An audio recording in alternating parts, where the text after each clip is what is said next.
Good evening, folks. Welcome to the Daily Wiretap Weekend Edition for the evening of April 16th, 2017. Every weekend, we take a look at the biggest stories in the world of Nintendo and wrap it up in a nice, neat little package so you don't have to. Let's take a look and see what happened this weekend. First up this weekend, Ash Hat Pikachu makes its way to Pokémon Centers in Japan, leading up to the release of the 20th Pokémon movie.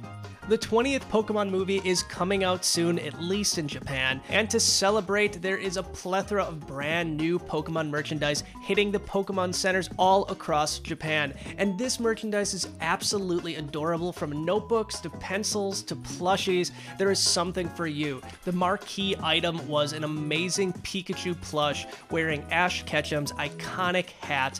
It costs around $54, but for that you are getting a nearly 2-foot tall plush. Don't want to drop that much money on it? You can instead drop about $13 for a keychain size version of the exact same plush. Yes, it's a lot smaller, but just as adorable. The next question I'm sure you're asking is, when are we going to get these amazing things over in the US? And the answer is, we don't know as of yet. Not all Pokemon merchandise that hits Japan makes its way over here, but again, this one is so iconic, we're expecting to see the merchandise hit US shores around the same time the movie drops sometime later this year. Stay tuned! Coming up next this weekend, around 20 Japanese games are being developed in Unreal Engine 4 for the Nintendo Switch. It's already quite clear that the Nintendo Switch is a powerful little machine, easily surpassing the Wii U. That being said, we've yet to see some of the most graphically challenging games powered by Unreal Engine 4, although it appears we have a lot to look forward to if a recent interview is anything to go by. An Epic Games Japan representative held an interview with Japanese gaming site Automaton to discuss games on the Switch using the company's latest iteration of its popular engine, and he notes that in Japan, there are at least 20 titles being developed for the Switch that use Unreal Engine. He later adds that it's relatively easy to do so long as you have a Nintendo Switch development license. You can publish your Unreal Engine 4 game on the system, even with the free version. As of right now, we know a few Japanese Unreal Engine 4 games, including Shin Megami Tensei, Bloodstained, and potentially Dragon Quest XI if they use the game's PS4 version as a base. Square Enix in particular has started using Unreal Engine 4 in a big way, with both Final Fantasy VII Remake and Kingdom Hearts 3 being powered by it.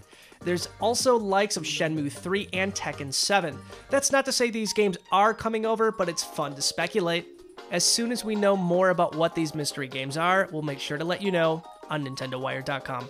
And finally tonight, something a little bit on the lighter side, a Snipperclips diorama is available to download for free via Play Nintendo.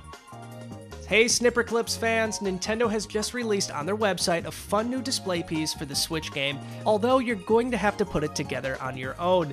This little craft is especially great for parents whose kids have been enjoying Snipperclips. All you have to do is download and print the files, which we will have linked down in the description below, get a pair of scissors, and put it together. We have yet to make one of these on our own, but it is on our list of things to do, so we are going to do this at some point. But again, if you're a fan of the game, why not try it out for yourself? It's free, and all you need is a color printer.